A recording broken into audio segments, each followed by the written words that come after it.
Dok smo pristizali Divjejevo, slušali smo naše ruskinje žitije Svetog Serafima, kako je prvi put došao u Divjejevo, od te prve igumanije koja je osnovala Divjejevo kao jerođakon.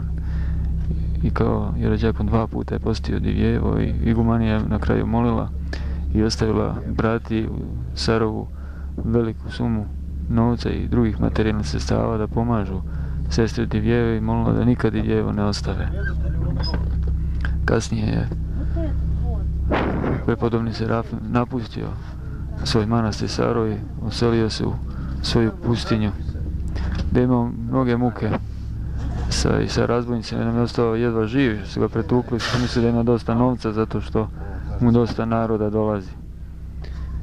Gdje u Divjejevu je sahranjen čuveni poklonik Nikolaj Motovilov, koji je imao tako jedno iskušenje kada je rekao Svetom Serafimu da mu nije jasno kako može đavo useliti čovjeka koji posti i pričešće se i da bi on volio da vidi kako to izgleda, a u stvari poslije jedva ostao živ zbog muka, samo ga je spasio Sveti Serafim pričešće.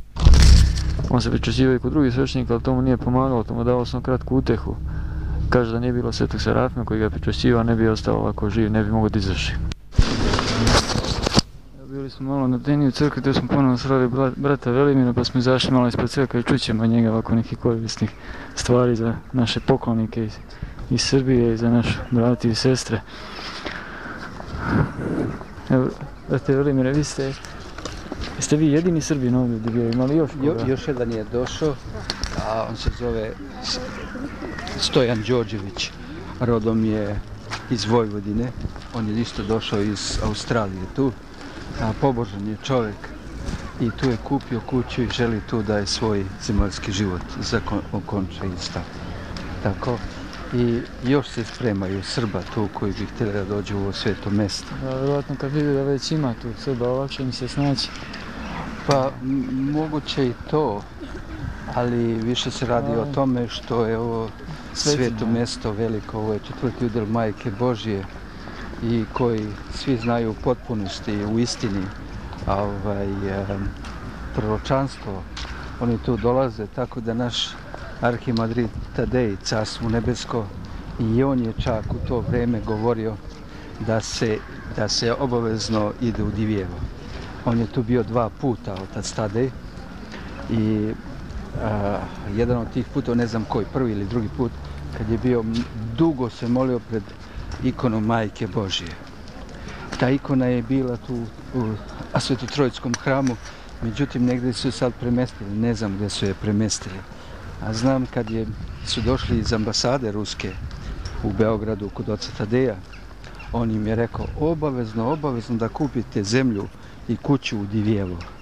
Tamo da imate nešto i da budete tamo. To je Rusima rekao? A to on rekao Rusima. A meni je rekao isto da dođemo ovdje. A ja sam imam sada strašnu bolest u nozi i povređenu kičmu, i kad se treba da me operišu kičmu, on je rekao nigde nemoj da operišeš kičmu, ni u Australiji, ni u Srbiju. Živjeli ste u Australiji? Da, živjeli sam u Australiji. Nego da ideš u Rusiju, a tamo će ti se kaže šta treba da se uradi sa kičmom. I ja sam tu došao i starac Jeronim, Carstvo nebesko, Sanasarski, vi znate. Da, izašla je knjiga. Da, ja sam čitao nju isto. On je rekao da ostanem u Divjejevo i da neće trebati operacija kičme. Ako ostanem tu, da će me Gospod kroz Svetog Serafima Sarovskog isceli. Inače, mi sad ovdje nalazimo, to je zvonara, kako oni kažu, kalakoljnik. I to je napravljeno još u vrijeme Svetog Serafima Sarovskog. On se malo nakrivio, ali kad su iskopali fundamenti, kad su sve posmotrili, kaže da se nije nakrivio, on bi pao, ne znam zbog čega. Ovdje je inače zemlja mnogo klizava, kako se kaže, klizište. Međutim, vrlo interesantno što je prepodobni rekao, da u pravcu kalakoljnika bude Svetotrojski hram i ovaj bijeli hram treba da bude isto u pravcu tom. Oni su ga napravili Bijeli je posjećen Preobraženju. A tamo onaj hram koji je izgoreo, gdje je sada za decu, tamo gdje oni jedu, on je u tom pravcu, to je prepodobni rekao. To je tamo iza groblja, iza... On je tamo odmah na kanavci, vidjeli ste ga tamo što je to. Međutim, Bogom pomogu, možete se nam pridružiti. Međutim, ovdje je vrlo jedna velika stvar da vam pokažem. Ovaj hram se zove ovdje Kazanske majke Božje. I to je prvi hram tu u Divjevo i tu se mnoga čudesa se mnoga desila. Međutim, u proročanstvu stoji da će ovdje početi da se služi posljednja sveta liturgija i hram će početi, kako ga sad vidimo, da se uzdiže polako na nebo. Vjernici koji budu unutra, oni to neki će primetiti, neki ne. Međutim, hram će da sretnu anđeli i anđeli će da izbacuju nedostojne unutra i vidjet će se kako iz hrama ljudi ispadaju kroz prozore, kroz vrata, padaju dole. I hram će se totalno uzdići na nebesima i ta sveta liturgija će se završiti na nebesima. Znači, počet će na zemlji, a završit se na nebesima. U svoje vreme komunisti to sve razrušili i to je bila stanica, autobuska stanica je bila. Ovdje je bio seoski bioskop unutra. Je vrlo interesantna stvar ko je počeo da obnavlja prvi ovu svetu obitelj, to su bili komunisti. Oni su skinuli sa zvonare krstodozgo i tu je bila tevilinska antena. Međutim, kako je to bilo razvaljeno, njih je bilo sramota i rekli su, ma daj, kaže, da ovo nekako malo popravimo. I oni su počeli kao da popravljaju i u to doba je propao komunizam po proročanstvu, jer njima je rečeno da će oni 70 godina da vladaju. I tako su počeli da obnavljaju. Međutim, tu je i dolazio Gobračev i kaže da je bio na prvoj liturgiji i on je rekao da možda se tu služi sveta liturgija. Međutim, da je on kasnije otišao papi na noge. Dobro, on čovjek je bio kao dete kršten, nije znao mnogo, papa ga i prevario u nekim stvarima i svega tu. Mnogo tu je prst Božji radio. To je više razlog greha. Ne znamo. Nisam po tome ulazio uopšte. Međutim, sad ću da vam ovdje pokažem jedno vrlo veliko čudo koji dan danas postoji. Nažalost, neki naš vladika, neće da imenom ime, u Srbiju govori kako nije istina da je prepodobni Serafim Sarovski hranio medveda. Međutim, da li to je istina, evo sad ćete vidjeti ovdje je breza i ovdje ćete vidjeti lik medveda. Evo mu njuška, evo mu oči, evo mu glava. To ćemo da fotografišemo. To je izrasla tu glava medveda onog koga je prepodobni hranio. To je breza vrlo, vrlo stara. Ja ne znam koliko je ona stara, ali evo ona je vrlo stara. Međutim, tu ima još jedno veliko čudo koje se desilo. Dođite sa ove druge strane i pogledat ćete jednu drugu stvar.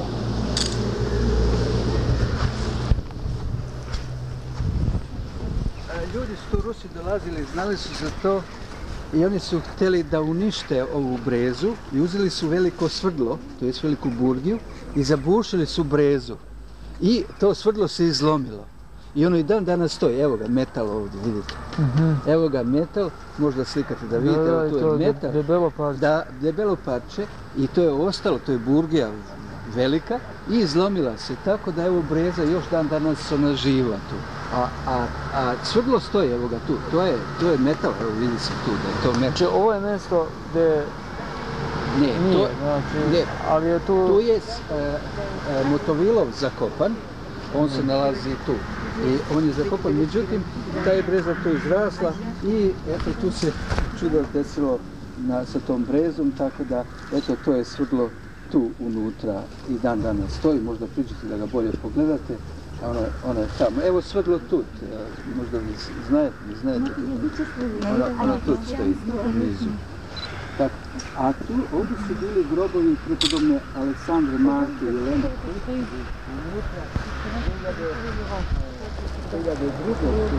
Oni to pokavaju. Sad ćete vidjeti ovdje kako je to izgledalo sve. Prepodobni je ranio medveda u pustinji, tamo u svojoj, gdje je živeo u Sarovu. A inače, eto, tu se odrazilo na jedinstvena veza koju mi znamo, lik samog medveda. I vidi se on lepo oči, usta, glavu medveda. To je to bilo jedno veliko jedinstveno čudo. Baš ako stanete onako, ako pogledate, to je samo izraslo. Sami vidite, sami njecaj. Kako je interesantno. A vidite odavde iz profila isto se vidi kao njega. Čak i mu se vidi i fenomenalno. I to kako simetrično. Da. Tako da, eto, to je jedno velikog čuda.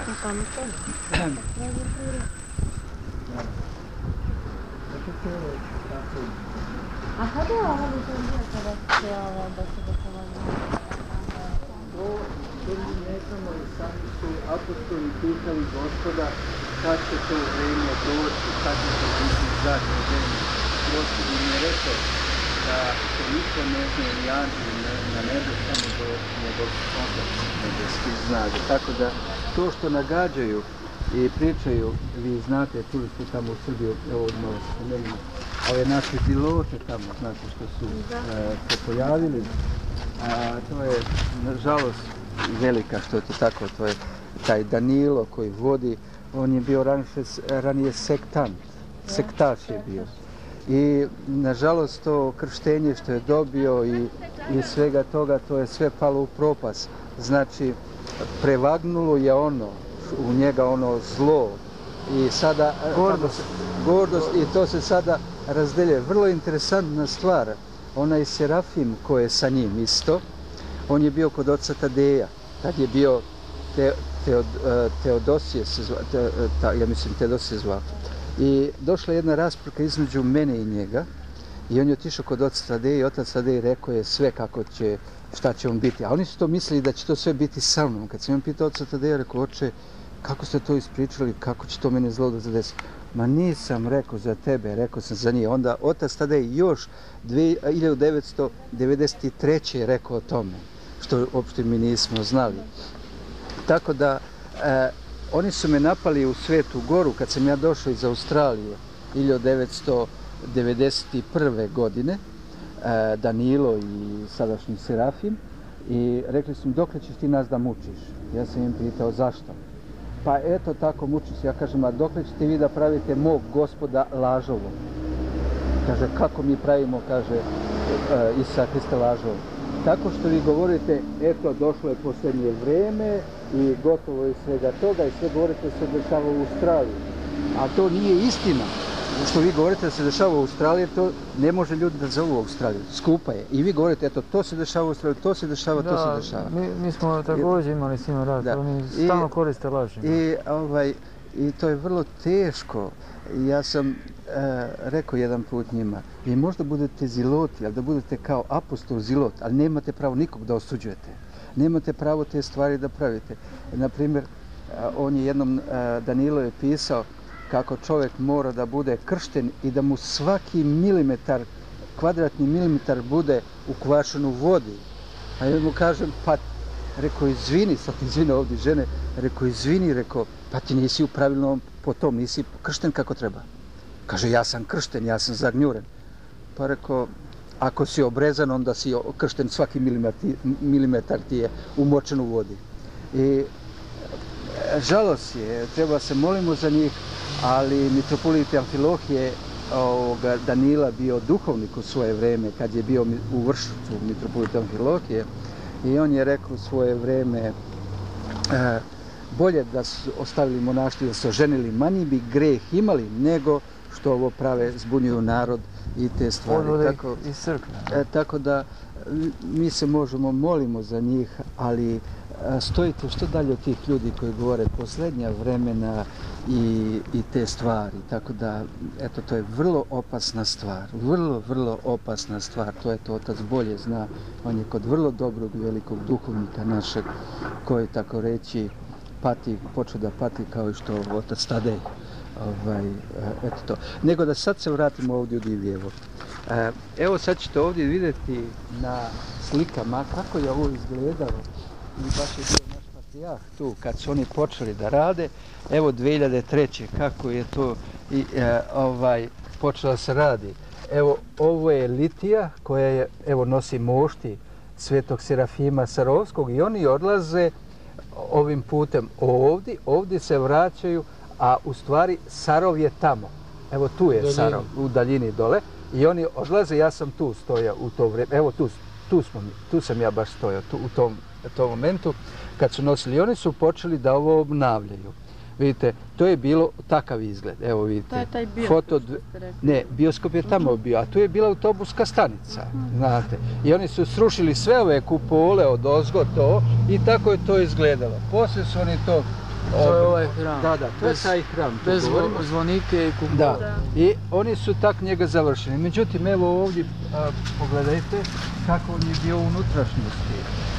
Eto, tako su našli oni. Eto, to sve u razvaline unutra bilo, to je sve bilo tako u toj bedi. Međutim, jeste vi bili u njega? Nismo. Niste. Sad ću vidimo ako on otvore. Evo piše do 5. A, do 5. Zatvoreno sve. Sutra dođete, mnogo lepo su ga uradili. On ima svoj zvonik, ima svoju kupolu, on ima 3 oltara i 4. su našli, ali nisu znali da se on nalazi tu. Ja ću vam sad objasniti. Međutim, ovdje se slušava jedna velika poslušnost prema Mater Božije, zašto su bili i osudili Svetog Serafima Sarovskog. Ovdje se čita svaki dan i noć psaltir, evo dole u podrumu. Sad neće tu da stojimo, zato da ih smetamo, da oni... Neprekidno se čita. Neprekidno se čita, da ne bi smetali, oni se tu čita, pa da se ne bi oni ljutili. Međutim, sad ću vam ispričam tu šta se tu sve dešavalo sa ovim predelom crkve ovdje. Znači, Mater Božja je rekla da se ovdje svakog dana čita psaltir, dan i noć, i na svakoj slavi da se pominju živi i upokojeni. I oni tako su to radili tu. Međutim, Svetog Serafima su osudili monasi iz Sarova i rekli su šta to tamo te monahinje, te žene rade, tu maraju po noći u crkvi. A on je rekao, eto, kaže, mene, kaže, ropću na mene, znači ljute se na mene, a uskoro će i Caricu Nebesku na sud da daju za to. A to je Majka Božja organizovala da se tu čita. Međutim, samo se ne čita prvu nedelju posle Vaskrsa. Znači, Svetla sedmica, tad se ne čita psaltir, tad se prekida. Inače, dan i noć se čita tu psaltir svakog dana i pominje se na svakoj slavi za žive i upokojene, a to imate tamo kod oca Justina Popovića u žitijama opisano kako ta molitva izgleda. Međutim, ovaj gornji predeo, ovaj deo ovdje, to je Hristovom rođenju posvećeno. I kad je to prepodobni blagoslovio da se napravi, oni su to napravili, javi se Majka Božja Svetom Serafimu i kaže mu, moga sina poštoješ, a mene? I on brže bolje kaže Motovilu i kaže to, Majka Božja se naljutila na mene, kaže, nego daj vidi, kaže, ja sam napravio neke razmere da vidimo nekako da ispod ovog hrama napravimo hram Majci Božji.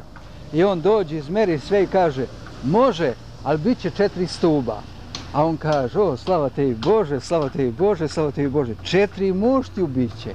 I tu ispod dole ima 4 stuba i leže tu mošti prepodobne Aleksandre, prvonačelnice, Marti i Jelene. I one su tu unutra. Jelena, ona je umrla za svog brata. To ste čitali u žitijama tamo. A Marta, on je rekao da ona nije sačuvala jednu tajnu i da će njeno celo telo biti, samo usnice će da istrule. I tako su i našli. One tu počivaju i tu dole mošti, sad ne znam da li je otvoreno da se to vidi. Međutim, Mi ćemo sutra imati ekskurziju po manastiru. Šta se tu još dešava? Za vreme kad su 1927. došli boljševici iz Sarova i došli, zatvorili ovdje, razjurili monahinje i to, ovdje su se monahinje brzo prebukle kao Mirjanke i rekli, mi nemamo gdje da živimo, nego dodelite nam ovdje malo da živimo tu. I oni tu dali da žive. One su u stvari bile tajne monahinje, one su tu čitale psaltir da uopšte komunisti nisu znali da se tu čita, da se čita psaltir, tako da se to nije znalo uopšte. A inače, kanavka je bila skoro sva pokrivena. Jedan deo kanavke prolazio je onaj, kako se zove, cev za kanalizaciju. I šta su radili ovdje? Ovdje su radili, idu vernici, jedan deo kanavke i ode kući. Pa poslije sat vremena vrati se, pa drugi deo kanavke prođe pa ode kući. Pa poslije kao treći put je prošao tu i svakog dana su oni išli na kanavku. Međutim, kad je počeo rat u Afganistanu, oni su primetili da tu ide neka žena u crninu rano ujutru i da jednog jutra, kao monahinja obučena, i da jednog jutra ona ide i moli se, sine moj, obnovi ovu svetu obitelj, molim te. Sad to bila majka Božja i posle toga je već pao komunizam, a oni su mislili da to majka, oni su mislili da to majka nekog poginulog vojnika u Afganistanu. Poslije su tek oni saznali šta se to uradilo i tako su oni, tako eto, polako majka Božja je prva počela da obnavlja ovu svetu obitelj. I tako, kad je bio taj rat? Pa, pravo da vam kažem, ja ne mogu da vam kažem, 80. godina je on bio, počeo je tamo, mislim, 80. je počeo. Da se klima komunizmu. Pa komunizam, oni se klimali i sve tako. Međutim, eto, mi stojimo tu i vidite taj hram koji bude doživeo i kako.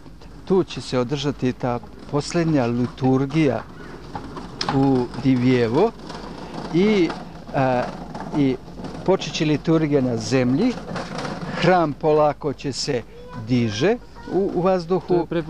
To je prepodobni rekao, da. I kad se diže hram, srešće hram anđeli i nedostojne vernike izbacivaće kroz prozore i kroz vrata i vidjet će se kako hram polako ide na nebesima, a ljudi ispadaju. I oni dostojni, oni će se uznesu ili sveta liturgija će se završiti na nebesima. To je, eto, vi stojite tu kod tog hrama, tako da znate o tome. Možemo da vas pitamo nešto? Izvolite. Jel se zna gdje su bile mošti Svetog Serafima za ovo vreme dok nisu došle ovdje ponovo u manastir? Vidite, ti si monah i poslušanje je sveto. Kad je već počela revolucija i sve to, tadašnji episkop je naredio u Sarovu jednom ocu, tamo piše kod Radmile, vidjeli ste tamo unutra, da on uzme mošti da nosi u Gruziju. A on je tako promislio kao čovjek i rekao je, neće ništa se desi, prepodobni neće to dati da se diraju njegove mošti. Kad su došli boljševici, oni su otvorili mošći, izrugali se kovčegu, sav su kovčeg slomili, izbacili ga na ulicu i onda su uzeli, narod je tu stojao, plakao i oni da zavaraju narod, predvoje se u 3 grupe i svaka grupa je nosila, mošti su kosti, suhe kosti, bez tela. I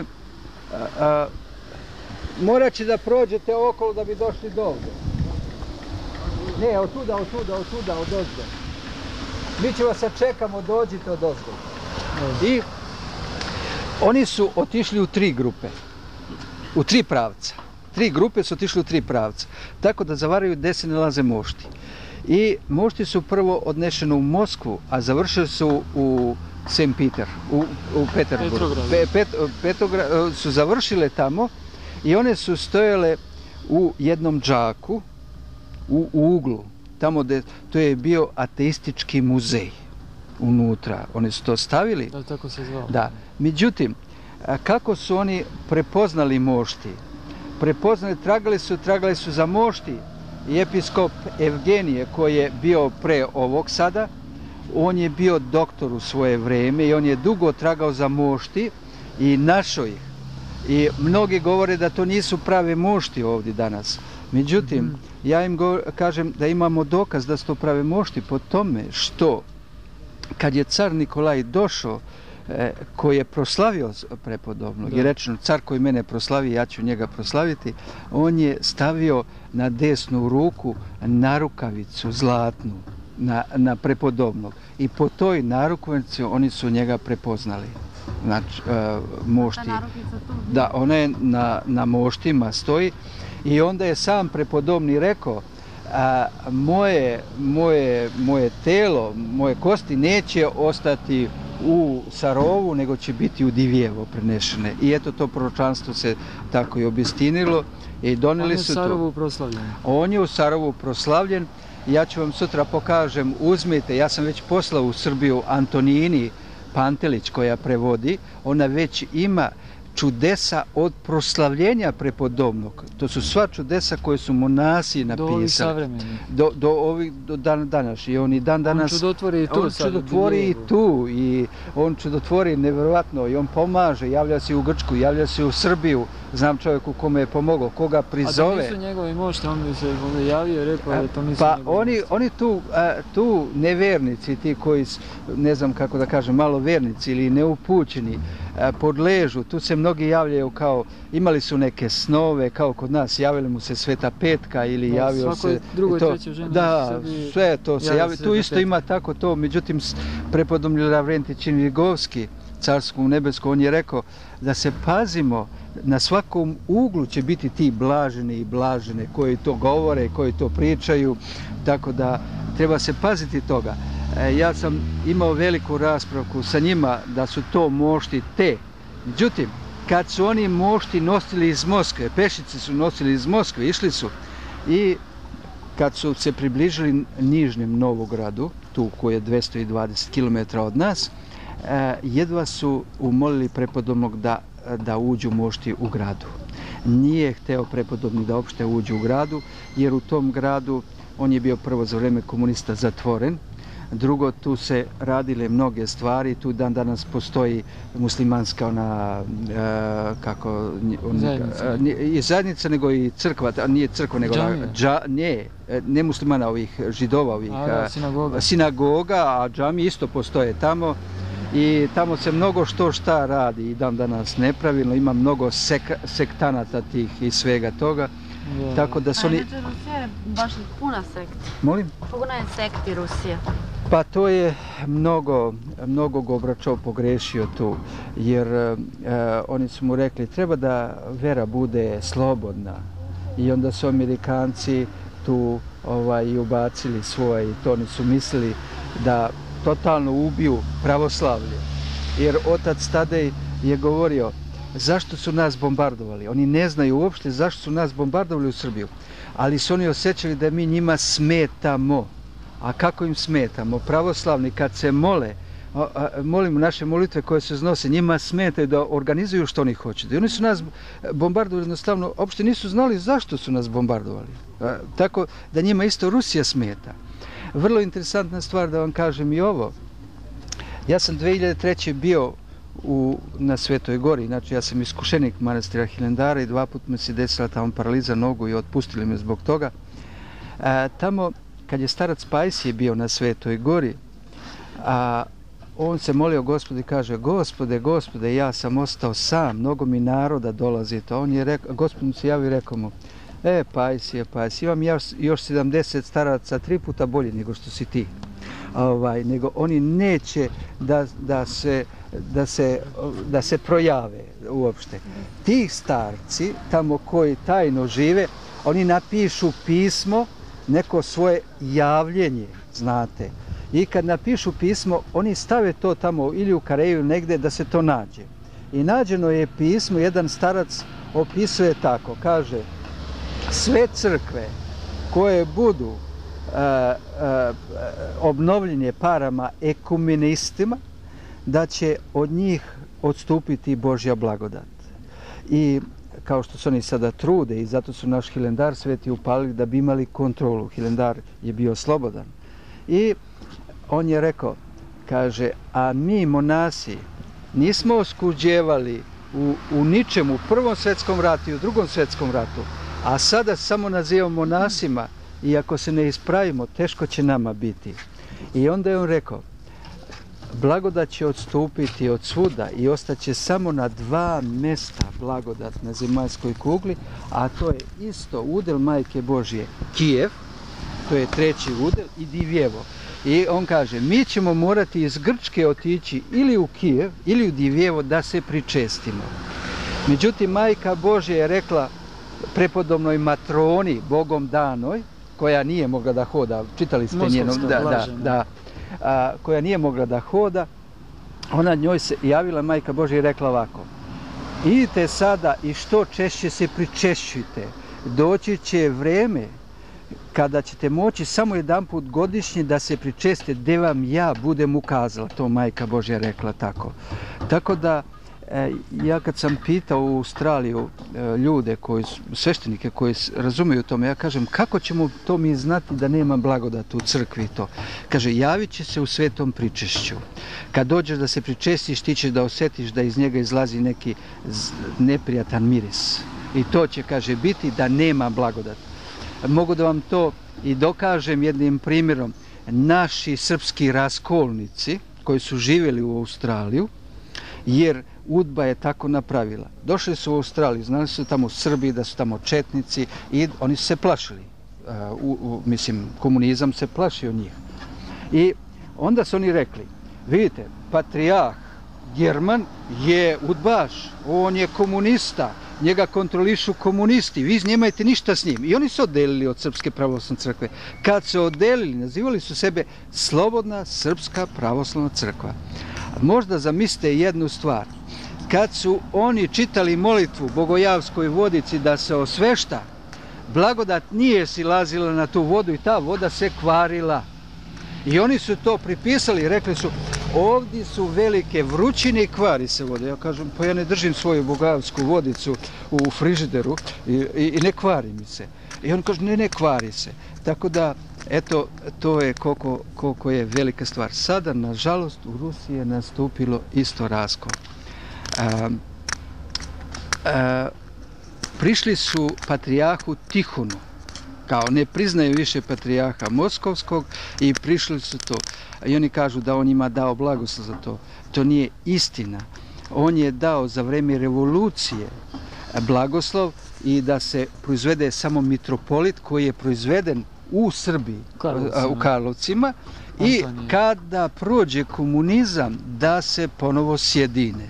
Međutim, oni su ponovo napravili sad raskol i već imaju problema, strašnih problema. Mitropolit Lavrov je dolazio? Dolazio je ovdje, ja ga znam lično. Organizovali su sve zagranični sabor? Da, organizovali su i oni se prisjedinjuju i to je vrlo jedan veliki molitvenik.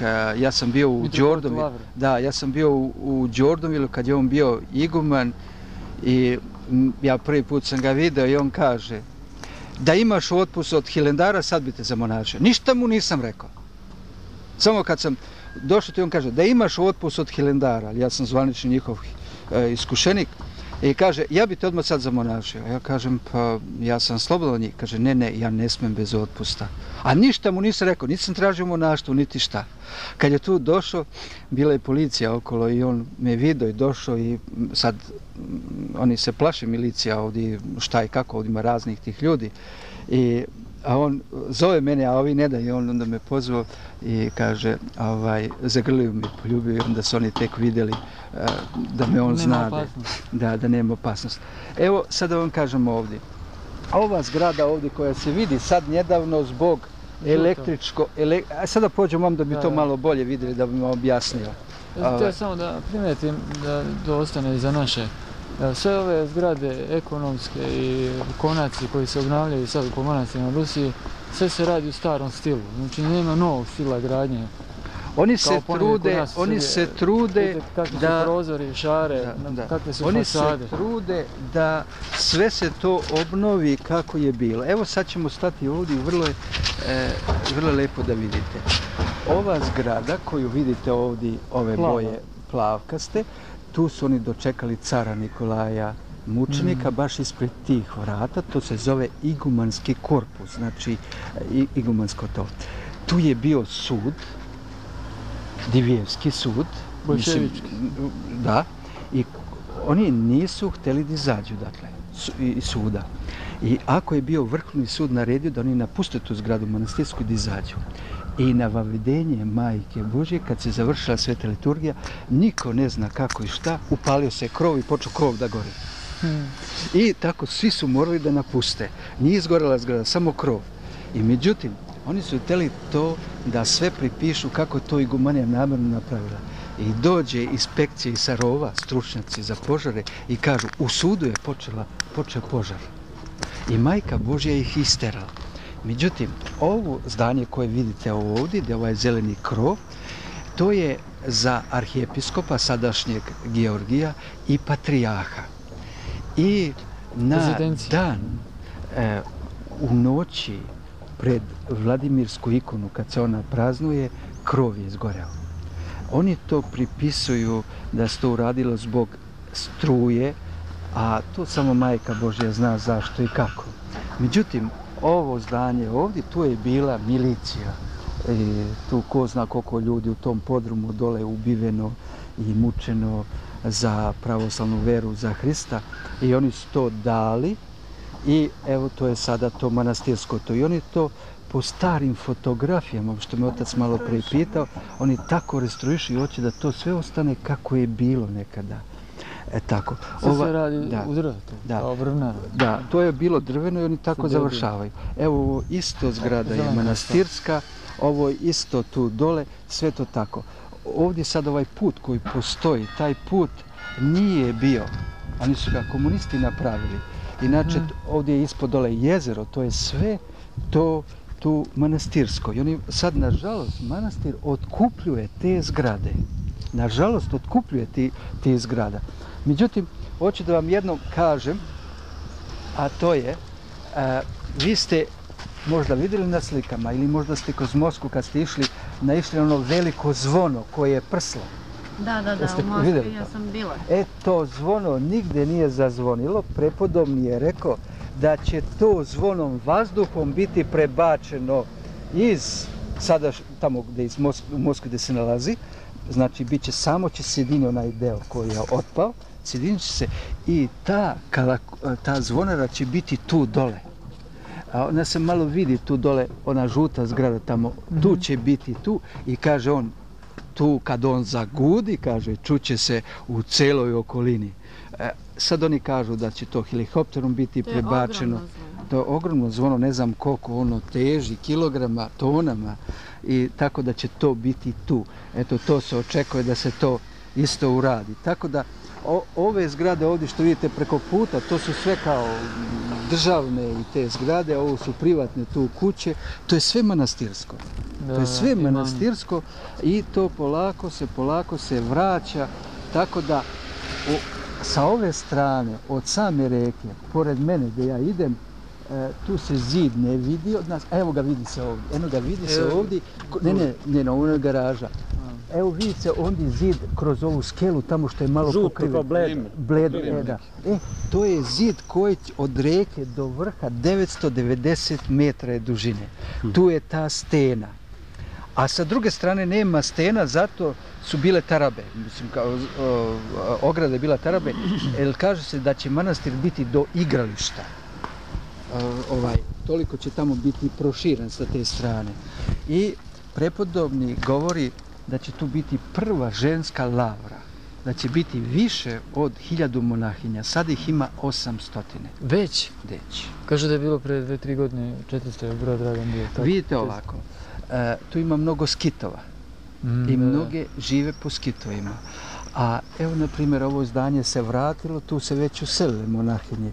Kad ova zgrada završi, to će isto biti useljene monahinje. Mnoge dolaze tu i igumanija im kaže, nemam gdje da vas primim, daj molitveno pravilo, otpusti kući. I kaže, živite kući, normalno radite, idete u crkvu, kad bude mjesto, ja vas pozovem. I on, čim bude mjesto, on njih pozove, oni tup, dođu tu. I oni se čude kako to brzo se manastir puni. Ovo je silan narod. Da. Kakvom brzinom samo su hramovi obnovljeni i ovo sve, to je 5-6 godina.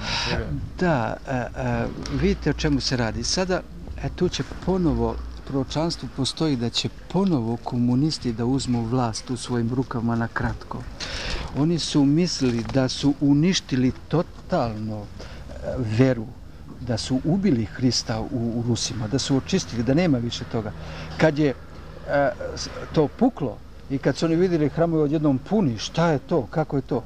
I sad ti komunisti, sad se zovu komunisti, oni su se začudili kako to moglo da se desi tako. I pod upuštenjem Božim oni će doći na kratko vreme ponovo na vlast i kad dođu ponovo na vlast oni će početi ponovo da ugnjetavaju crkvu i vjerni narod i sada se kaže da će ta revolucija početi tu u Divjevo, da će ljudi uzeti jednostavno motike, vile u rukama, šta ko ima i da će početi tu goniti. Kaže da će tu biti 3 noći i 2 dana ili 3 dana i 2 noći bitka i oni će odatle da ode od kuda ste vi došli na Murom, iz Muroma u Vladimir i završiti su u Moskvi. Kaže, proterat će sve sektante, sve židove i sve nevernike, te komuniste. I oni će, kaže, iščeznuti kao magla u podne. I onda kad se to završi, kaže, bit će na ulicama krvi, kao potoci teći će krvi od te revolucije.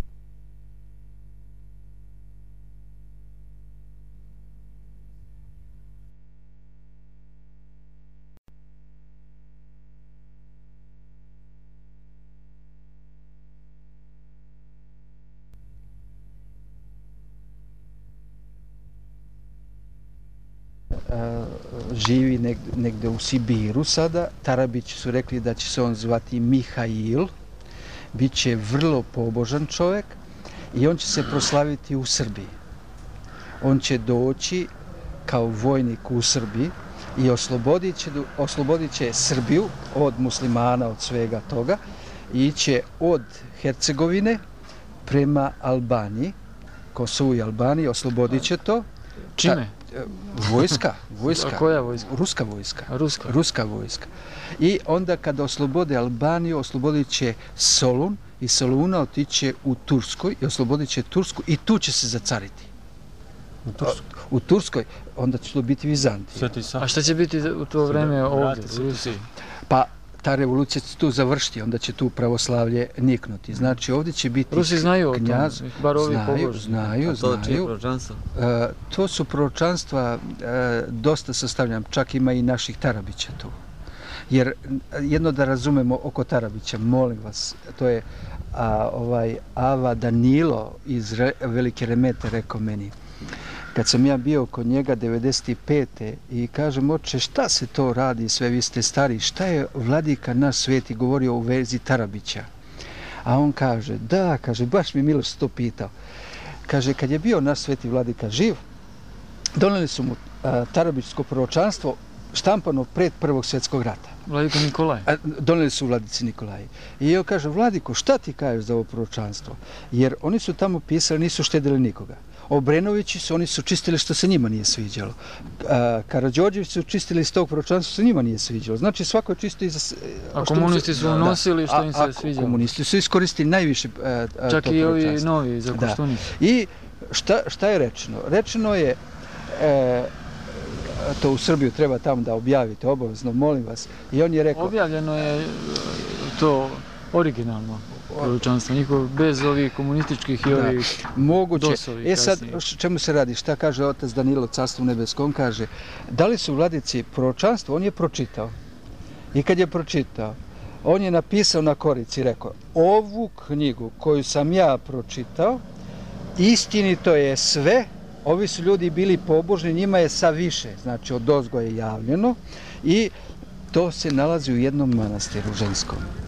I mene je dao on blagoslov da uzmem, da nosim to u Australiju, da se to i štampa i da se uradi.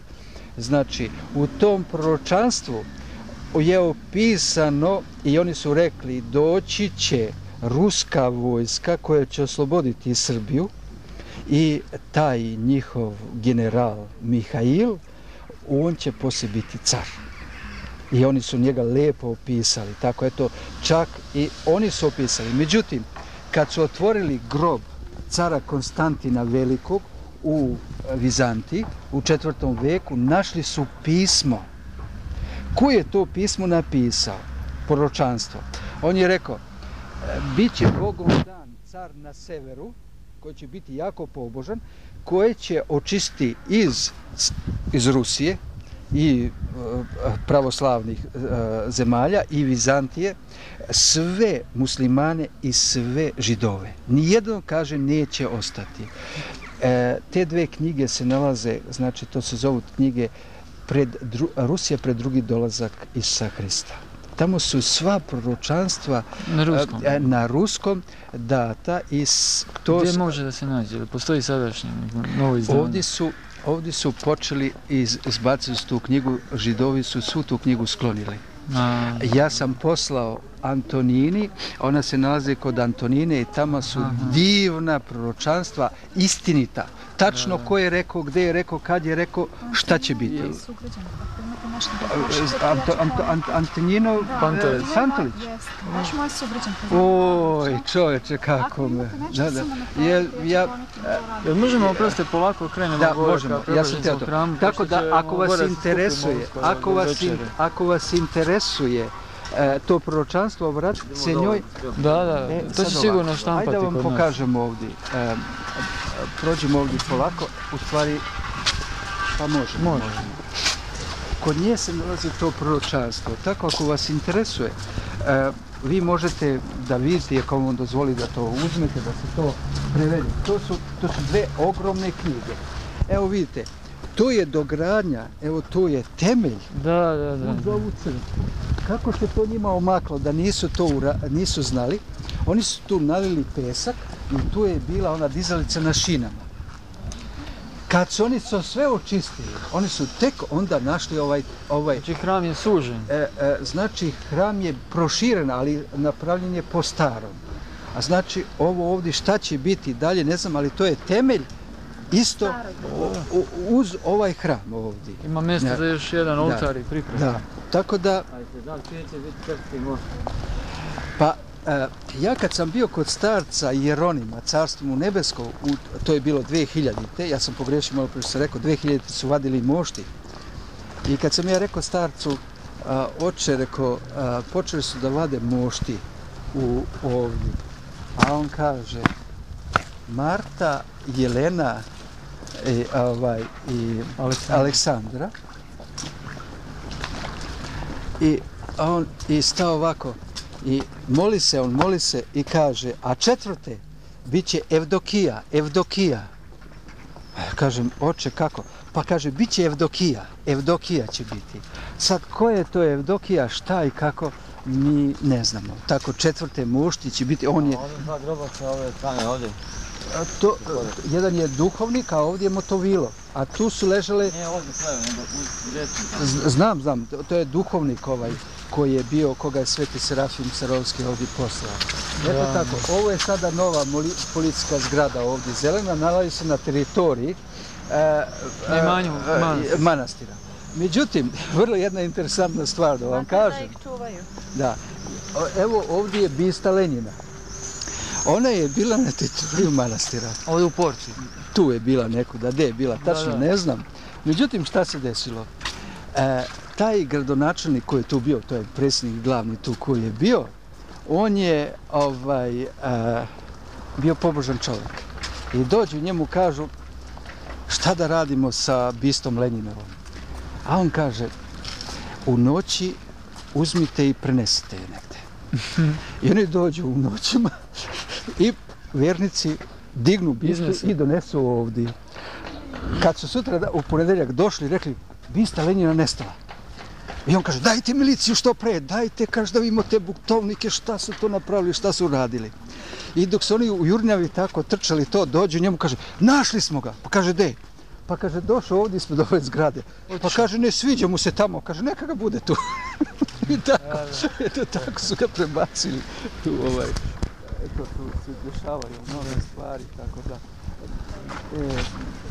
velika je svetinja. Jer možete još da vam kažete o kanavci i ono što ja nisam uspio da o kanavci. Reći ću vam, samo će idemo tamo, zato što ne bi ovdje trebali da, ja ovo sve što govorim, ja nemam blagoslova, ovdje sve što se radi kao i što normalno treba da bude blagoslov, pa ćemo otići tamo malo dalje, pa ćemo mi objasniti o kanavci, tako da ovdje ne bi izazvali kod ovih dežurnih tu i da ne bi bilo problema, eto tako, u vezi toga. Nemate licencu da budete vodič? Ne, ja i ne želim, ja to samo eto radi ljubavi Hristove. Hoću vam da vam kažem na našem govornom jeziku. Tako da... Mi ne možemo snimimo kad prevode, jer to dugo traje, ponavlja se na ruskom pa na srpskom, ovako je ipak. A onda isprekidana pa bude bez smisla ovako, lepo i netačno. Ovo je 4. udel Majke Božje, kao što znate, i 5. neće biti. A ostaće, nažalost, samo 2 udela. To jest Divjevo i Kijev. Kijev je bio ruski, ali su Poljaci, Papa još u to doba je razrušio to, teo mislio da uništi i tako. Inače, tražili su prošle godine iz Kijeva narod ruski koji živi tamo da se pripoje Rusiji. I Vladimir Putin je rekao to ne može da ide tako, to mora da bude zvanično jer bi bilo miješanje kao u političke stvari. I oni su mnogi njega osudili. Evo vidite ovo zgrada. Ovdje je hram ispred Svetog Aleksandra Nevskog, a tu je trapezna za monahinje iz starog vremena. I oni su to lepo obnovili i tu monahinje dolaze i one tu večeraju. Ali se ne zna razlog zašto je Preobraženski hram izbačen sad iz te ose, jer on treba da bude znači, u istoj liniji sa onaj koji je bio kao poslušnik prepodobnog Serafima Sarovskog, on je hteo i ovaj hram ovdje zeleni da izbaci odavde, pa je vladika naredio da tu bude hram, a ovaj je uspio da ga ovdje napravi. I ovo se hram zove hram neposlušanja. Inače oni su sve trebali da budu u jednom redu, znate, u jednom redu da budu. Gdje vi treba da se sastanete? Gdje treba da se... Tu da se... Pa tu ispred hrama. Pa dobro, ajdemo ovdje da budemo. Da sednemo malo. Ja ne mogu više da stojim. Ja mislim da se daš, ali hvala vam puno za ovo što ste nam... Hvala Gospodu za sve. Ja ću nešto potruditi, vam sve kažem. Evo sad sedimo tu baš na... Hoćeš ti, brate, da snimaš ako hoćeš ti dođi ovdje. I gledamo ispred nas je baš Trojski hram, desno od nas. Preobraženski hram, a levo Kalakoljnik, zvonara. Što se tiče kanavke, za vreme života Svetog Serafima Sarovskog znamo da je Majka Božja se javljala Svetom Serafimu 12 puta. I Majka Božja to njemu otkrila i rekla kako da on i gdje tačno da napravi kanavku, to jest da iskopa šanac. I da se zemlja baca sa unutrašnje strane, znate. Tačno koja dubina, koja širina, koja visina i svega toga. Međutim, on je to govorio monahinjama da urade, one su odlagale i jednom pred, ovo je zvono, sad one idu na večeru monahinje, tu, i jednom šta se desilo, desilo se to da tamo gdje vidite ovo kao časovna, tamo gdje se vidi krsa, onda na kraju kanavke, tu je bila vetrenjača, to jest mlin koji je radio na vetru. I ona je izašla napolje i vidjela prepodobno kako kopa ovdje kanavku, počeo da kopa. I ona se vrati nazad i kaže njima, kaže pa prepodobni, kaže došao ovdje u Divjevo, prepodobni došao. I one da uđu, da dođu blagoslov. On je bio u pustinji, ali on je došao tuda. I kad su oni izašli da uzmu blagoslov, njega je nestalo, samo su našli motiku, ovu motiku koju ste vidjeli ovdje u Svetotrojski hram. I onda on njih požurivao, kopajte kanavku, kopajte kanavku, kopajte kanavku. I one su kopale, to je bilo i zima, varnice su letele. Iskopale kanavku, vrlo malo, znaš tako. I on odmah se poslije toga upokojio, prepodobni. Inače, što se tiče Kanavke, tu se mnogo čudesa dešava. Evo ja ću vam ispričam sad posljednje čudo koje se desilo nedavno, a to je, došla je familija, otac i majka sa decom su došli u Divjevo, vratili se kolima i bio je saobraćajni udar, tako da i žena i deca su poginuli, tog čoveka. On je ostao živ sa polovnim cevanicama. Kad je završio, kad je pokopali, sve završili, on je rekao svom komši ili prijatelju, pali kola i vozi me za Divjevo. Kaže, pa čovječe, sad si došao iz Divjeva. Pali kola i vozi me za Divjevo. I smestili ga u kolima, došli su, tu je bilo negde oko 2 sata u noći ili 1 sat u noći, pitali su da ih puste u manastiru, oni u kolicima, dogurali su ga tu do Kanavke i on je rekao svom prijatelju, pomogli im da siđem s kolicima, spustio s kolicima na kolenima i laktovima je hodao po Kanavci, mislim, vukao se i pričao Bogorodice Djevo. Kad je došao do pola Kanavke, on je osjetio da su mu noge zdrave. I on je i dalje nastavio do kraja Kanavke, išao tako i na konac Kanavke, gdje se završava Kanavka, ustao na svojim nogama i izgurao kolicima da su ovi stražari ovdje jednostavno gledaju, pa čoveče, ti si onaj, kaže, ja sam. I majka Božja ga izleči. To je posljednje čudo koje se tu desilo nedavno. Slava Bogu za to. Međutim, kad idete sad na Kanavku ovdje, na prvu krivinu, kad vidite ovdje, tu se poklonite jednostavno zato što je u podne je bilo, otac i majka su išli, ispred njih deca, sin i devojčica, i deca su stala i smeju se. I otac i majka kažu, pa ajde, što stoji? Pa kaže, pa vi ne vidite? Pa šta? Pa majka Božja stoji, kaže, tako fino, lepo obučena, kaže. Ona nas gleda i smeši se i mi, kaže, gledamo na nju. Pa vi ne vidite, devojčica, kaže tati, pa vi ne vidite, pa evo ona tu stoji. Oni ljudi kažu, mi ništa ne vidimo. Tako da majka Božja je, njima se, deci se pokazalo u sred podneva. Inače, čudesa se mnogo dešavaju. Kao što sam rekao, Kanavka, kako je rekao prepodobni, nalazi se ispod samog prestola Božjeg, Svete Trojice. I kad idete na Kanavci, možda se molite kako sam rekli, međutim, prepodobni je rekao da se govore 150 puta Bogorodice Djevo. Naš otac Tadej, Carstvo nebesko, rekao je, kad sam ga ja pitao, oče, kako to, on je rekao da na brojanici postoje 103 čvora. Šta se izgovaraju na prva 3 čvora? On kaže, pa ono što je rečeno prepodobnom. Oče naš, Bogorodice Djevo i verujem. I onda tako.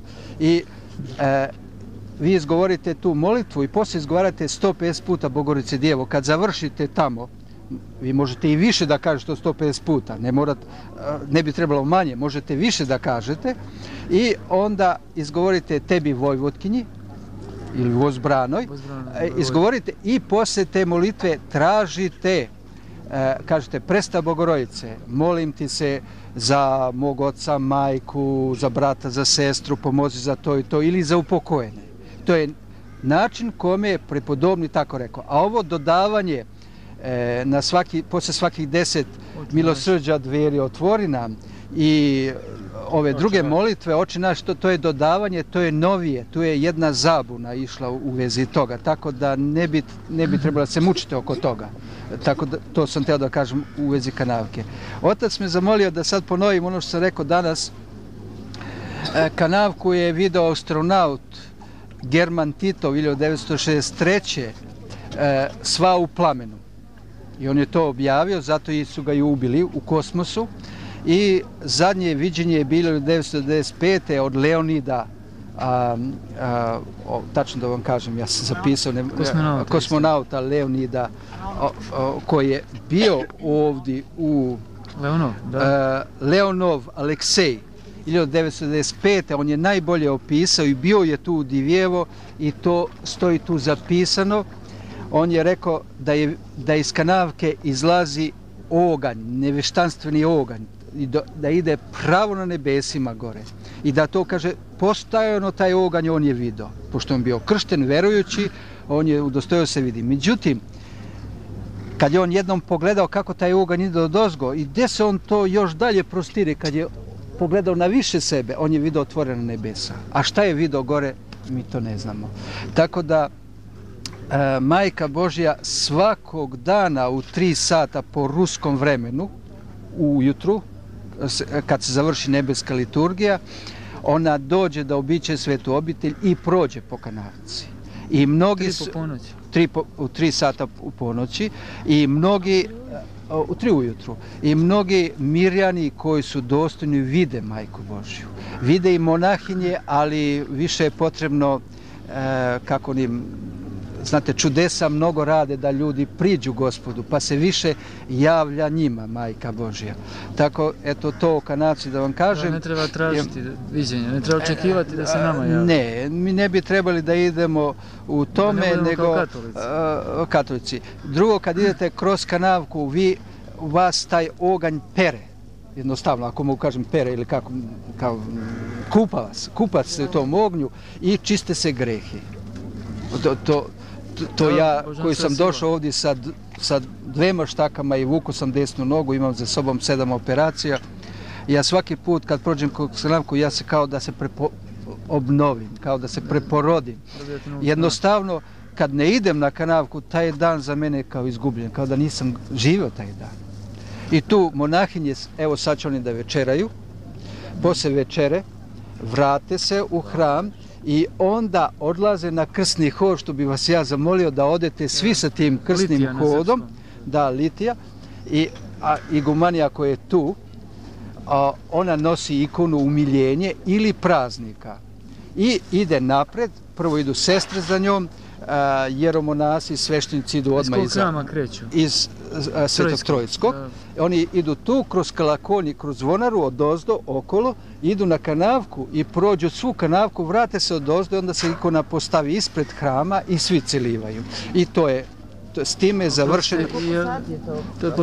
Sad posle večere. Sad vi treba da idete na večeru. Hoćete s nama vi da večerate? Mogu da idem s vama, nije potrebno, nego ajdete sad na večeru. Je li kanavka završena? Kanavka je završena, samo jedan deo ovdje, vidjet ćeš sada, to je kao most. Mi smo gledali na jednoj ruskoj videokaseti, tu su bile kuće sagrađene na mjestu. Ništa na kanavci nije sagrađeno. Na samoj kanavci Majke Božje ništa nije dozvolilo da se sagradi. Bio je samo jedan transformator i to baš ne na kanavci. To nije baš najbolje objašnjeno bilo. Nije bilo objašnjeno. Naprotiv, Majka Božja nije dozvolila da se baš išta sagradi na samoj kanavci.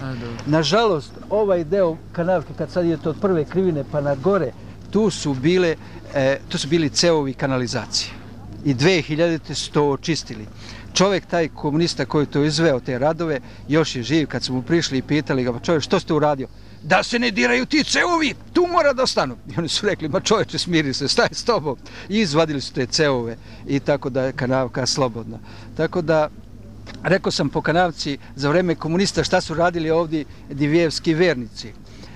Ujutru kao nekim poslom ide ovim pravcom i govori Bogorodici Djevo i ode kući. Pa se vrati, pa onda drugim pravcem opet pođe pored kanavke. Miđo da prepričamo, pošto nas već zovu naši vodiči, da ne zakasnimo. Ajmo.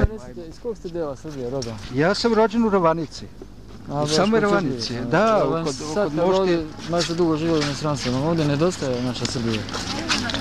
Pa da vam pravo kažem, nalazim se među pravoslavnim i ne osjećam ništa. Da. Ali sam osjetio jedno. Dok sam bio u Australiji, mnogo mi išla lako molitva.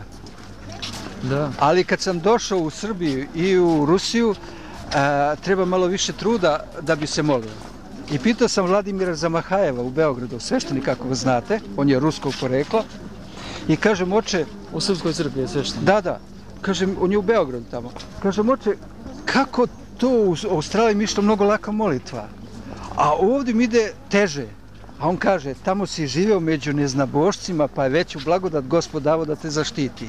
A ovdje živiš među pravoslavnima, trebaš, kaže, više da se potrudiš. Ja, to je slučaj sa mnogima koji se spremaju, recimo, za manastir, pa kod kuće se mole lepo, onda dođu u manastir pa izgube lako blagodat. Dovoljno je jedan greh, pa Sveti Ivan Kroštanski je govorio kako je jedna misao dovoljna da nam opere grehe, tako jedna misao dovoljna da se izgubi blagodat. Pa da. Šta je sa Vladimirom Žumakarom bilo? On je premešten u Topčider. Da, on je sad primešten gore. To je vrlo jedan veliki naš molitvenik.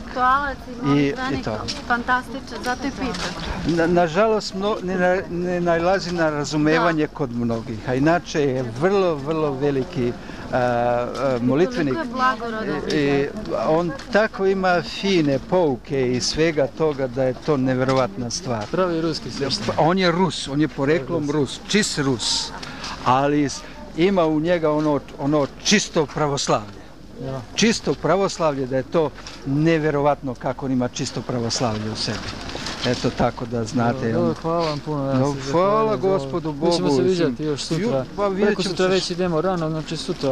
Pa ja sutra neću da idem nikuda, ostaću radi vas tu i još jedna grupa dolazi Rusa i možda i Srba iz Australije. Sutra treba da budu tu. Srbi iz Australije? Malo Srba, ali Rusa mnogo više dolazi. To je zajednica. A u stvari, ti Rusi koji dolazi iz Australije su svi rođeni u Beogradu ili nekuda, to su sve izbeglice. Da, oni iz Kraljevine. Da, tako.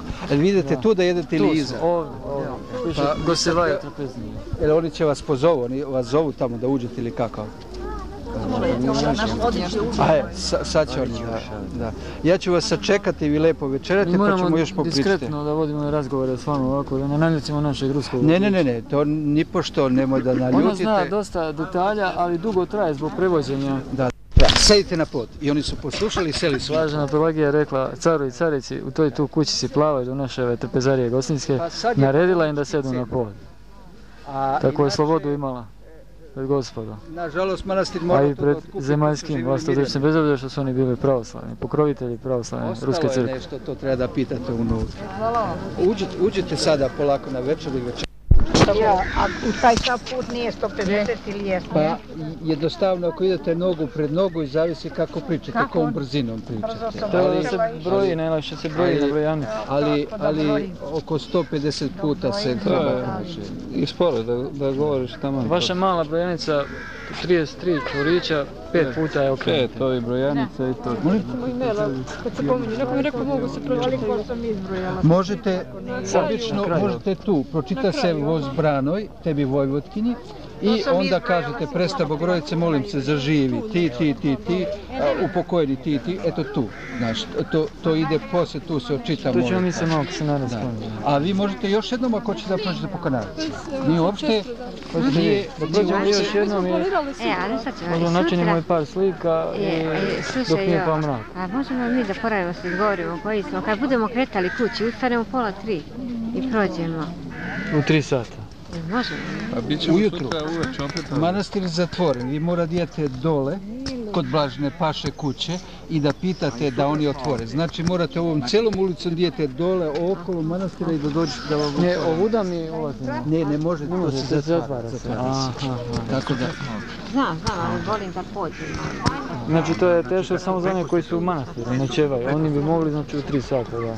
Puštaju oni da dođe koji hoće da se pomoli na kanalici. Samo tamo je... Na glavnu kapiju. Tamo glavnu kapiju otvaraju, ovdje ne otvaraju. O tome se radi. Da. Pa možemo dole. Gdje ste jeli, gdje ona je plava zgrada, tu je glavna kapija. Ja bih se volio samo zbog, možemo i fotografije, možemo uskući tamo imena. Ali slobodno možete... Pitam ja nešto, mislim tako se u Srbiji obično priča. Oni koji su upućeni onome što je prepodobno ostaje u proročanstvu, tako. I ja sam bio tako pod tim utiskom da kanalka okoljava ceo manastirski kompleks. A sada smo vidjeli da su to stvari, da je ona kraća nego što smo mi zamišljali.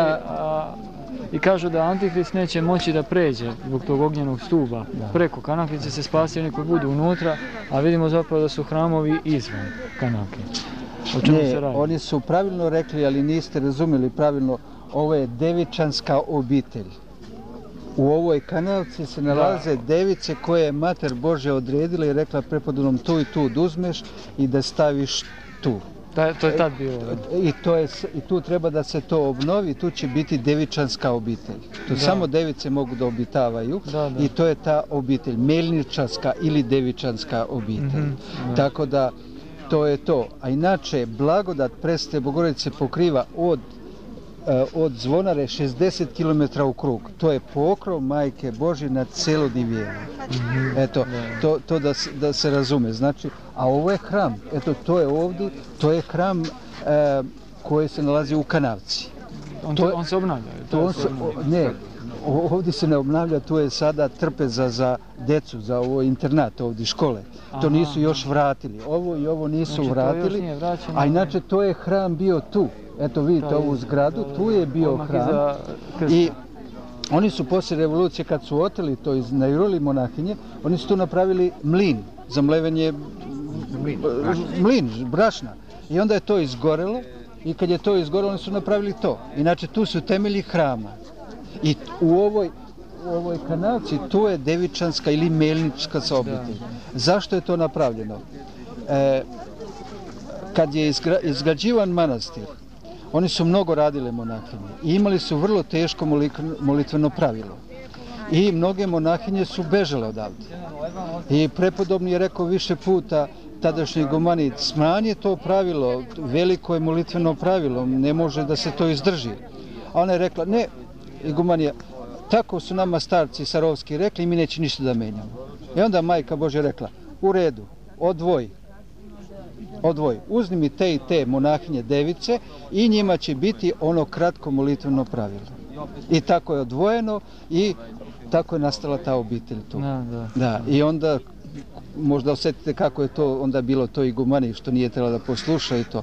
I jednu stvar Majka Božja rekla, kad se završi sveta liturgija, da posle svete liturgije se čita kanon, molebeni kanon Majci Božji, svaki dan. A Majka je Božja oslobodila da se ne čita akatist. Tako, ovdje u Rusiji sada ide vrlo jedna nezgodna stvar. Znaju da pročitaju po 5, 6 i 10 akatista na dan, a ne izvršavaju poslušanje Majci Božjoj, koja je nadala još u 8. veku 150 puta Bogorodici Djevu na dan. Ne izvršavaju to. Ja čitam 8 akatista. A sveti Jovan Kruštanski, on je čitao za svaku potrebu, za bolesnog, za umirajućeg, on je čitao kanon. Zašto? Na kanonu možda se sedi, a akatis stajaća molitva. I kako će ti bolesnog da kažeš stoji? Naš sveti otac Justin Popović, on je monahinjama blagoslovio kad ste na putu, nemoj da čitate akatis, nego čitajte i svu molitvu. Tako da, eto, tu su velike stvari se dešavale od Majke Božje. I to što ste vi pročitali, ona se nalazi, obitelj, Devičanska obitelj ili Melnička obitelj u Kanavci.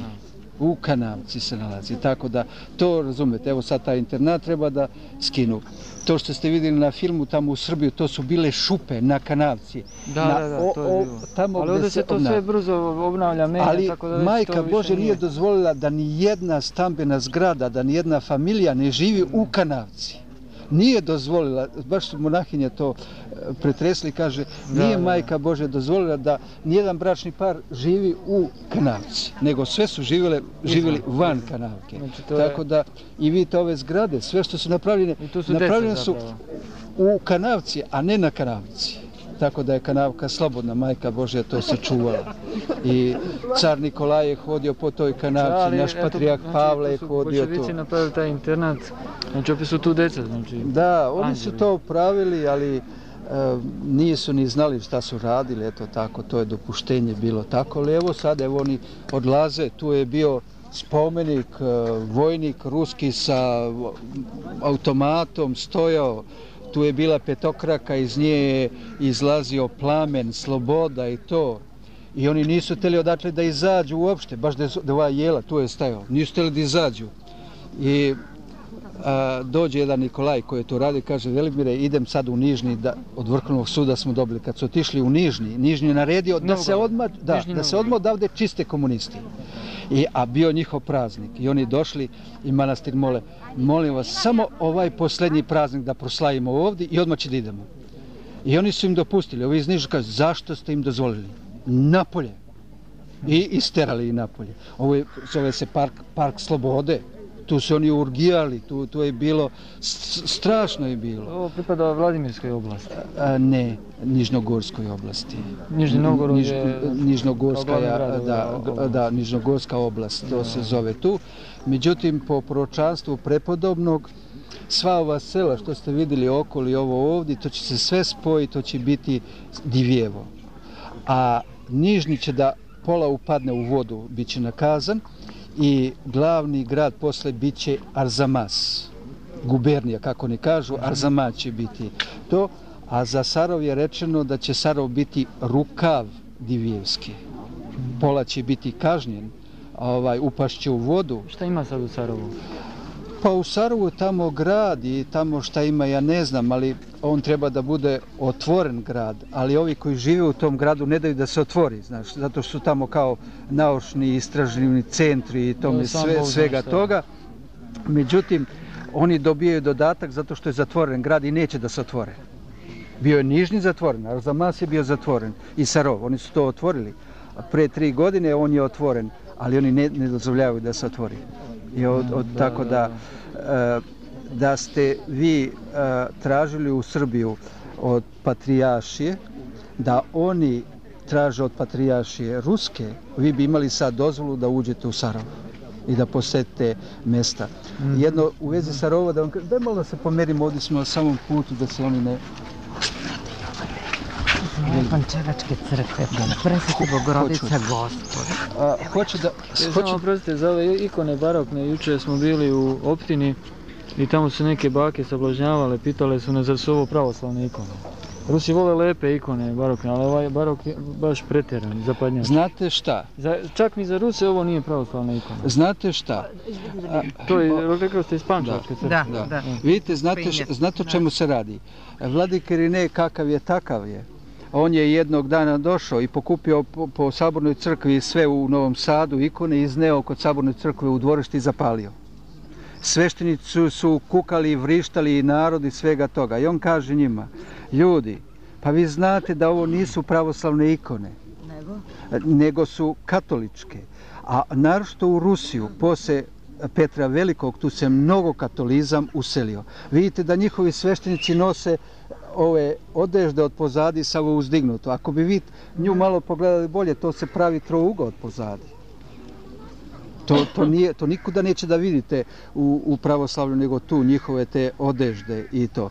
Tako da ovdje u Rusiju čak ima da vidite i Davidovu zvezdu na ikonama.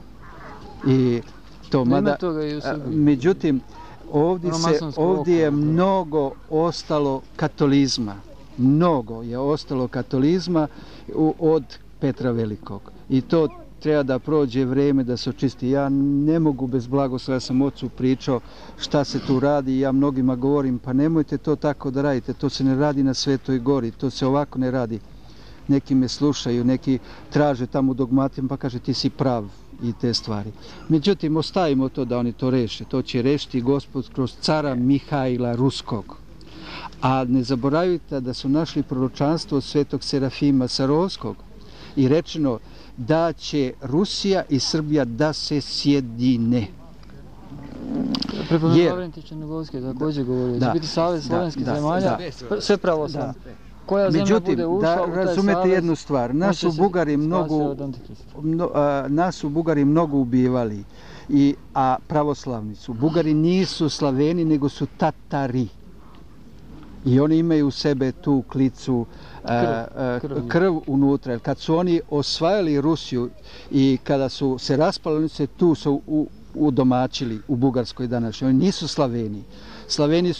Slaveni su istočna Nemačka. To su lužički Srbi. Oni vode poreklom iz Rusije. Velika razlika između istočnog i zapadnog Nemca, to da ne zaboravite.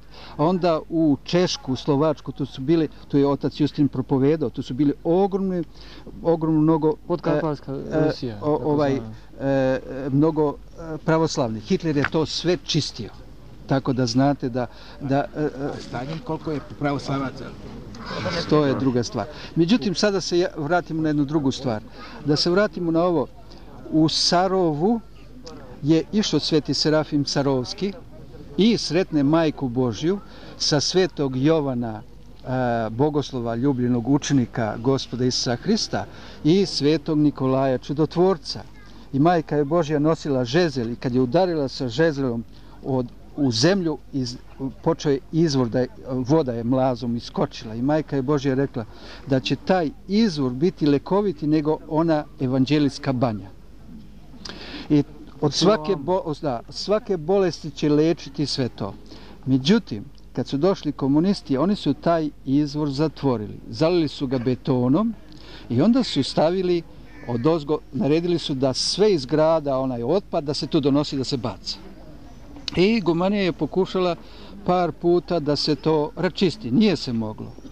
I onda, koji su sad ustojili da budu kod milicionera Anatolija, Gospod je tako udesio, što sam ja nepotrebni sluga, ja sam zamolio njega, ja kažem, ti imaš vezu u Sarovu, daj, molim te, nekako vidi da se oslobodi izvor Majke Božje. Evo, ja ću tim načelnicima velikim da dam poklon.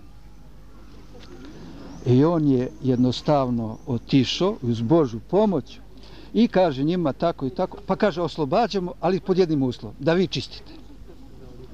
I onda sam ja u Australiju probao da sakupim novac, to negdje trebalo oko $20.000 da se to očisti, jer je to tonama tako. I šta je urađeno? Kad je dolazio naš patrijarh Pavle i kad su mosti prvi put preneli poslije revolucije ponovo iz Divijeva 2003. u Sarov, oni su od sramote očistili sav onaj, kako da kažem, đubrivo, ono što je tamo bilo, sve su to očistili sami. I ostale samo beton. Ispod betona se pojavlja voda. I oni su rekli, mi ćemo da bušimo, pa ćemo dobijemo vodu. Ja kažem, nemoj da slučajno se desite da radite nešto kao što je bilo u Đunisu. Oni su tamo isto nalili beton i to. I onaj vladika koji je rekao, kakav Đunis, kako javljenje, to nije istina. I ako ste čitali o Đunisu povest, znate da je vladika taj bio kažnjen. Nemoj da dirate to, nego dignite beton i oslobodite i izvor će teći. I sad se radi na tome da se to očisti ako da Bog. Tu će, znači, eto, tu je sve u toj okolini. Kako je Sarov nastao? Sarov je bilo šuma i čula su se nebeska zvona. I tu ispod nebeskih zvona oni su tu oformili manastir. Tako da to nije slučajno, Sarov je napravljen i to urađeno. Tako da, nažalost, ima u tom manastiru 2 ili 3 monaha, zato što je još Sarov zatvoren i ne može ni Rus da uđe unutra. Eto tako.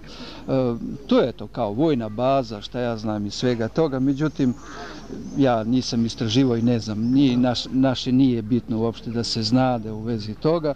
Eto, tu se on podvizavao. Sutra žene koje su čiste mogu da se kupaju, a žene koje imaju svoje čišćenje kofom i van da se može poliju vodom. Znate, nemoj da ulazi u izvoru. U izvoru kad ulazite, mora da znate jedno, ja sam se nepravilno kupao, voda je i leti i zimi +4. I leti i zimi +4. Ja se kupao na Bogojavljenju, bilo -28, voda je +4. Zna da bude i -40, voda je +4. I tu gde je izvor, voda se ne zamrzne. A reku možda tenkovi prođu po ledu, koliko se zamrzne voda. Kad ulazite, pre toga okrenete se prema krstu, prekrstite se u ime Oca i Sina i Svetoga Duha i ulazite brzo u vodu do pojasa, tako reći. I onda 3 puta kleknete, mislim ovako čučnete, da voda vam prođe preko glave i izlazite napolje što prije, zato što je hladna voda da vam ne bi udarila voda u glavu i da vam počne da se vrti. O tome se radi. Kad izađete iz vode, ne mora da se brišete, odmah će da osjetite toplotu na telu, jednostavno kao da gorite. A to je blagodat. To je blagodat. Da li neka molitva, izvinite, treba da se pročita? Može, eto samo toliko, krsnu molitvu u ime Oca i Sina i Svetoga Duha. Molitva ne škodi. A možda kažete ovako, prepodobni, ugrej malo vodu za mene. I ako imate veru da znate da će da osjetite vodu unutra kao da ste ispod tuša. Ali to je čudno, 4 stepena, to je poznato iz fizike, ta anomalija se ne vode. Pa to je čudo. Voda je najgušća na +4 stepena. Pa o tome se radi, to je čudo. Onaj leti zimi +4 stepeni. Onaj leti zimi +4 stepeni. Možda pijete vodu kogod hoćete I da znate, uzmite, kupite flaše ovdje, može i 3-litrovne, kakve hoćete, i nosite tu vodu. Ta voda ima svojstvo da se nikada ne kvari. Ona se uopšte ne kvari. Ako vam je neko bolestan kući ili to, da ne može čak ni usta da otvori, da će samrti, otvorite mu usta, stavite mu par kapi, ozdravit će. Pogledajte u čudesima tamo prepodobno.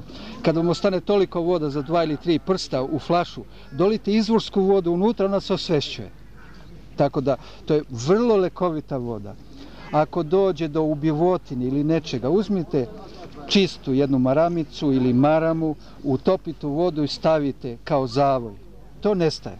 To nestaje, jednostavno bol nestaje na glavu ili na grudima ili tome slično. Verujućima možda date. Pazite da ne dopadne tamo do tih vračarica i da s tom vodom ne vraćaju. Tako da to sutra znate tamo kako da se kupa. Tamo ima odeljenje gdje se žene kupaju, gdje muškarci, a koji imaju stihare možda se kupaju vani, unutra. Tamo niko nikoga ne gleda kako je ko obučen i šta. Tu smo došli da se okupamo, da dobijemo to. Možda uđete jedan put, kad uđete jedan put unutra, 3 puta se da vam voda prođe preko glave. Izađete, prošetite 5 minuta i ponovo možda se kupate. Možete više put. Prošla grupa, kad su Srbi došli, jedan je došao tamo, stao u sred izvora, izvor nije dublji od 1,5 m. Stao i krsti se kaže: Gospode, spasi Rusiju, bum! Gospode, spasi Srbiju, bum! Gospode, spasi sve pravoslavne, bum! Unutra svi stali ovako, gledaju 11 sati u noći, se kupali tamo. Izvor je otvoren celu noć. On je odavde 15 km udaljen u ovom pravcu tamo.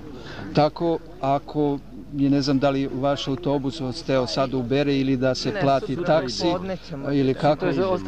Ako za sutra idete, eto tamo da znate, to je vrlo važno, znate kako se kupati. Koji nemaju stihare, žene ili muškarci, ima tamo kabine gdje uđete unutra i možda se okupate i u Donjem Vešu, možete i goli. Kako god hoćete.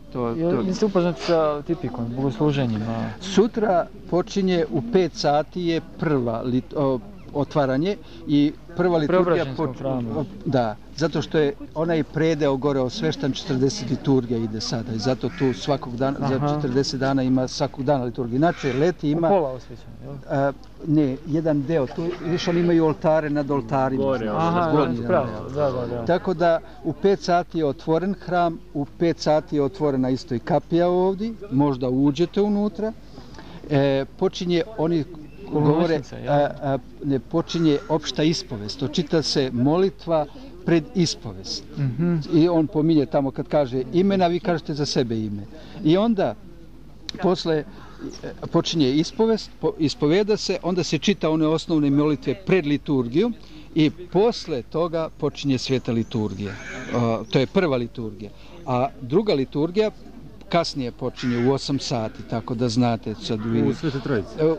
Zavisi kakav je raspored, gde i šta i kako, tako da odete. Evo, stigli su naši Srbi iz Berlina. A, iz Berlina su stigli.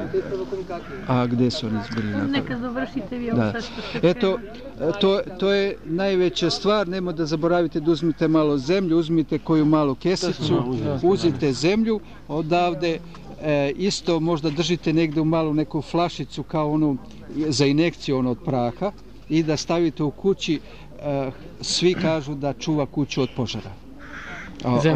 Zemlja, to je sveta zemlja.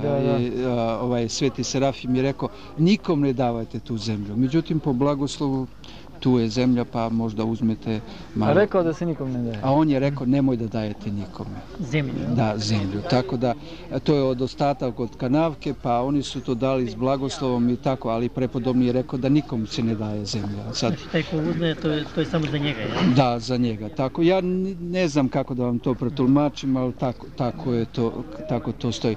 Ne znam još šta da vam kažem, braćo i sestri. Jeste li ove haljine, na primjer, ko ulazi da se okupa sa haljinama? Da li se posle ta haljina... Ne bi trebalo da se pere, nego ako je neko bolestan, stavi se na tog bolesnog sutradan i tome slično.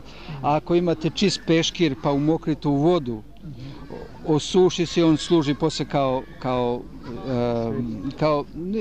kao za lečenje.